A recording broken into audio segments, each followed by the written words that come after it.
Hello guys.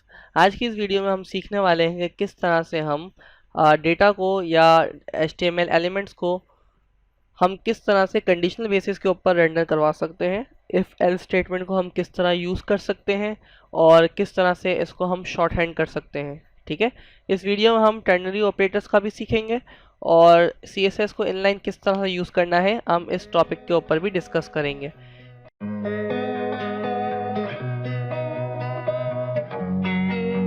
तो इस video को स्टार्ट करने से पहले मैं आपको पहले से बता दूं कि ये लास्ट जो प्रोजेक्ट क्रिएट किया था ये वही प्रोजेक्ट है। मैंने इसको अगेन क्लीन अप कर दिया है। सो आप चाहें तो अपना न्यू प्रोजेक्ट क्रिएट कर लें और अगेन इस वीडियो को फॉलो अप कर लें, या लास्ट वीडियो में जो हमने काम किया था उसी के अंदर क्लीन अप्स कर लें। ऐप के कंपोनेंट को इसी तरह खाली कर दें और you are good to go. ठीक है, तो अब हम करेंगे क्या, मैं चाह रहा हूँ कि मैं एक वेरिएबल बनाता हूँ एज का। तो मैं लिखता हूँ कॉन्स्ट एज। मेक श्योर आपका जो वेरिएबल है वो ऐप कंपोनेंट के अंदर होना चाहिए। ठीक है, और मैं कहता हूँ एज जो है इस वक्त है 16। राइट नाउ मैं चाहता हूँ कि अगर एज जो है वो 16, अगर एज जो है वो 18 हो या 18 से ज़्यादा हो तो हम यहाँ पे शो करेंगे ओवर एज, अदरवाइज हम यहाँ पे डिस्प्ले करेंगे अंडर एज। ठीक है, तो ये किस तरह अचीव करेंगे हम यहाँ पे लिखेंगे इफ़ एज जो है वो ग्रेटर देन है या इक्वल्स टू है किसके, 18 के, तो आपको कुछ रिटर्न करना है and that would be this diff. हम यहाँ पे एक h1 टैग को रिटर्न करवाते हैं और यहाँ पे मैं लिखता हूँ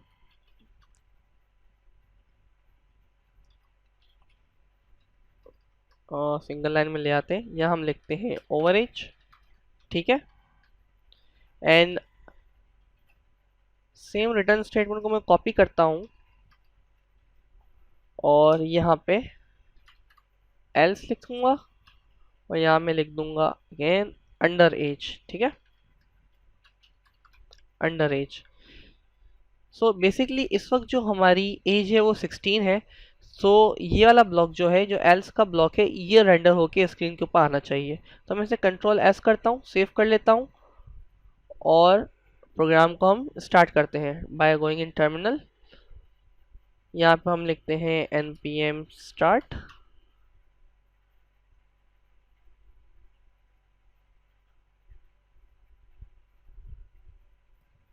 ओके, एप्लीकेशन में कोई इशू आ गया, हमने कोई कर्ली ब्रेस मिस कर दिया है। So let's check it out here. कहाँ पे मिस किया हमने हमने एल्स लगाया है, रिटर्न स्टेटमेंट लगाई है, बिल्कुल ओके काम किया है। ओके, यहाँ पे एक एक्स्ट्रा हमने कर्ली ब्रेस लगा दिया था। ठीक है, एक एक्स्ट्रा कर्ली ब्रेस आ गया था। नाउ कंट्रोल एस हिट करते हैं। ओके, सक्सेसफुली हमारा प्रोग्राम अब चल रहा है, अब कोई एरर नहीं है। So let's go in the code. Okay, यहाँ पे लिखा हुआ आ रहा है अंडर एज। ठीक है, अंडर एज क्यों लिखा हुआ आ रहा है, क्योंकि हमने यहाँ पे 16 एज दी हुई है और ये वाला ब्लॉक जो है ये चल रहा है क्योंकि हमारी एज जो है वो 18 के बराबर भी नहीं है और 18 से बड़ी भी नहीं है। तो हमारा ये वाला ब्लॉक चल रहा है। नाउ लेट्स से मैं कहता हूँ मेरी एज जो है 19 है। तो अब होगा क्या, ये इस ब्लॉक के ऊपर आएगा, ये देखेगा एज के अंदर क्या है, एज के अंदर 19 है जो बड़ा है किससे, 18 से। सो ये वाला ब्लॉक हमारा रेंडर हो जाएगा। ठीक है, तो उसको चेकआउट करते हैं। तो यहाँ पे लिखा हुआ आ रहा है ओवर एज। ठीक है, तो ये सिंपल था इफ एल्स स्टेटमेंट। इसकी बेसिस के ऊपर हम अपनी मर्जी का कंटेंट डिस्प्ले करवा सकते हैं। नाउ एल्स स्टेटमेंट को लिखना ज़रूरी नहीं होता। ठीक है, अगर मैं यहाँ से इसको रिमूव कर दूँ तो रिएक्ट ऑटोमेटिकली ये एज्यूम कर लेगा कि इफ़ के बाद ये जो कंडीशन नीचे लिखी हुई है, इफ़ के बाद जो रिटर्न स्टेटमेंट लिखा हुआ है ये एल्स के लिए लिखा हुआ है। तो ये दो लाइन मैंने रिड्यूस कर दी। ठीक है, एल्स के स्टेटमेंट की और उसके दो कर्ली ब्रेस। नाउ अगर मैं इसको सेव करता हूँ और अब मैं लिखता हूँ 16, सो अगेन ये वाला ब्लॉक जो है ये रेंडर होना चाहिए।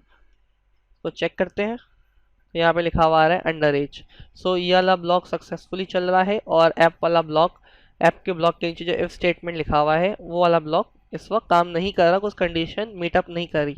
बट व्हाट इफ मुझे ये कोड नहीं चाहिए, इतनी सारी लाइन्स है, लाइक 1 2 3 4 5 6 7 8 9 10 11 12 लाइन है, ओ 13 लाइन्स है, ठीक है। तो इसको मज़ीद शॉर्ट हैंड किस तरह किया जा सकता है? We can use ternary operators in to shorthand this all the code what we have done. इसको 1 से 2 लाइन के अंदर भी हम कर सकते हैं। अब वो कैसे करेंगे? तो इस कोड को मैं यहाँ से करता हूँ डिलीट। मैं एक रिटर्न स्टेटमेंट क्रिएट करूँगा, ठीक है। क्योंकि ये मल्टी लाइन रिटर्न स्टेटमेंट होगा तो मैंने ब्रैकेट ओपन किया है, ब्रैकेट यहाँ पे क्लोज कर दी मैंने। यहाँ पे मैं एक डिव बनाऊंगा जो मेरा पेरेंट एलिमेंट होगा, तो जो भी होगा इस डिव के अंदर होगा। अगर हम मल्टीपल h1 एलिमेंट क्रिएट करना शुरू कर देंगे तो वो उसको एंटरटेन नहीं करेगा। सो मेक श्योर हमारे पास एक पेरेंट एलिमेंट होगा, ये डिव हमारी पेरेंट एलिमेंट है, ठीक है। अब इसके अंदर मैं क्या कहता हूँ, एक h1 टैग है, ठीक है।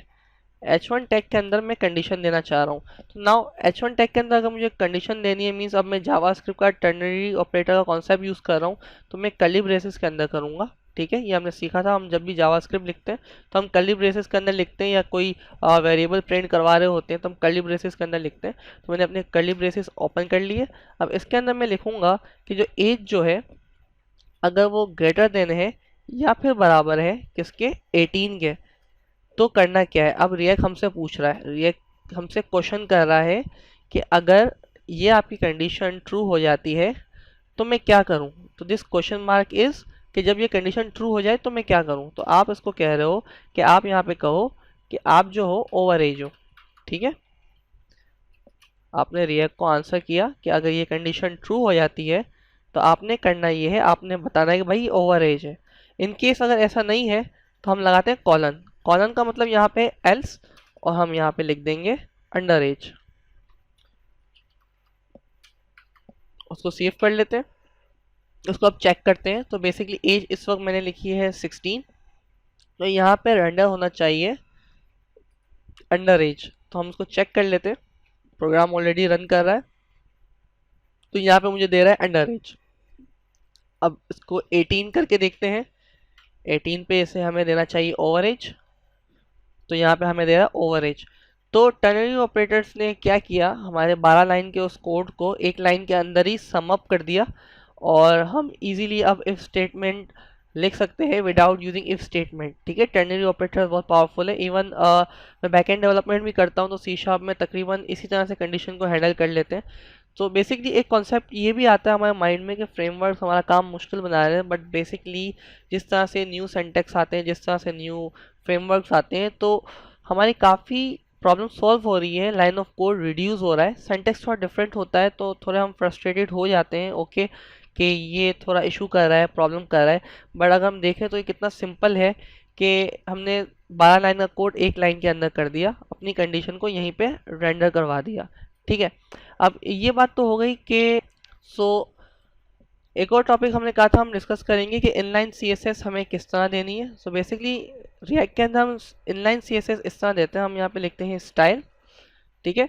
स्टाइल को हम डबल कर्ली ब्रेस के अंदर देते हैं, और यहाँ पे लेट से मैं कहता हूँ कलर ऑफ द टेक्स्ट, ठीक है। एक चीज़ को आपको ख्याल रखना है, जब भी आप इनलाइन सीएसएस लिख रहे हो तो आप किस तरह लिखोगे। लेट से बैकग्राउंड कलर जो है बी से शुरू होता है, तो पहला वर्ड जो होगा वो हमेशा से, पहला जो अल्फ़ाबेट होगा वो हमेशा स्मॉल होगा, तो मैं लिखूंगा बैकग्राउंड, और जो कलर का सी होगा वो कैपिटल होगा, ठीक है, बैकग्राउंड कलर।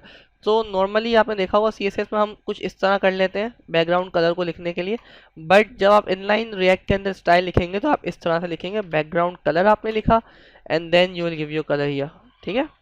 मैं यहीं पे अपना कलर दे दिया, राइट। अब इसको चेकआउट कर, बेसिकली ये आ गया हमारा बैकग्राउंड कलर। अब इसको भी हम कंडीशनल बेसिस के ऊपर कर सकते हैं। लेट से मैं कहता हूं कि अगर एज जो है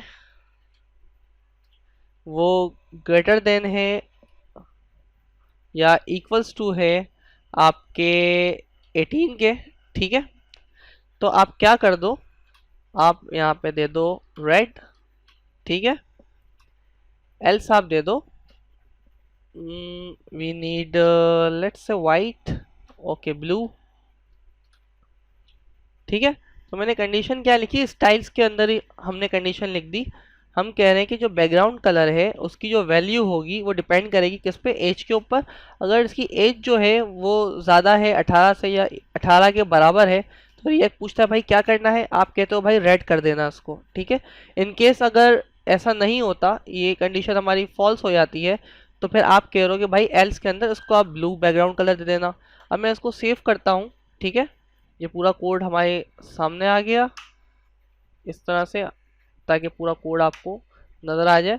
ये स्टाइल का कोड आ गया, स्टाइल्स यहाँ पे आपके ख़त्म हो गए, ठीक है। ये फर्स्ट H1 टैग आ गया एंड देन हमारी ये लॉजिक आ गई। अब इसको देखते हैं ये काम कर रहा है कि नहीं।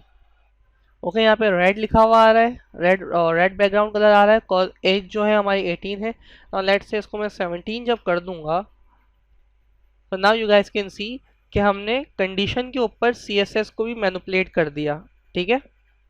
तो कौन सी बातें याद रखने वाली है, वीडियो को एंड करते हैं कि अगर आपको स्टाइल्स इनलाइन लिखने हैं तो आपको इस चीज़ का ख्याल रखना है कि पहला वर्ड जो होगा वो स्मॉल में होगा और जो सेकंड वर्ड होगा वो कैपिटल में आप लिखेंगे, ठीक है। और ये हमें यूज़ नहीं करना है, अदरवाइज कोड ब्रेक हो जाएगा। ओके, बट ये रूल आप जब एक्सटर्नल CSS लिखते हो तब अप्लाई नहीं होता है, तो ये रूल सिर्फ इनलाइन CSS के लिए। दूसरी चीज़ जो हमने सीखी कि किस तरह से हम इफ़ एल्स स्टेटमेंट को लिख सकते हैं, और फाइनली जो हमने सीखा था कि किस तरह से हम इफ़ एल्स स्टेटमेंट को रिड्यूस कर सकते हैं बाय यूजिंग टर्नरी ऑपरेटर्स। और टर्नरी ऑपरेटर्स को हम कहीं भी यूज़ कर सकते हैं, हमारे स्टाइल्स में यूज़ कर सकते हैं, हमारे डेटा के लिए यूज़ कर सकते हैं। सो ये आज की वीडियो के लिए इतना ही, तो मिलते हैं नेक्स्ट वीडियो में।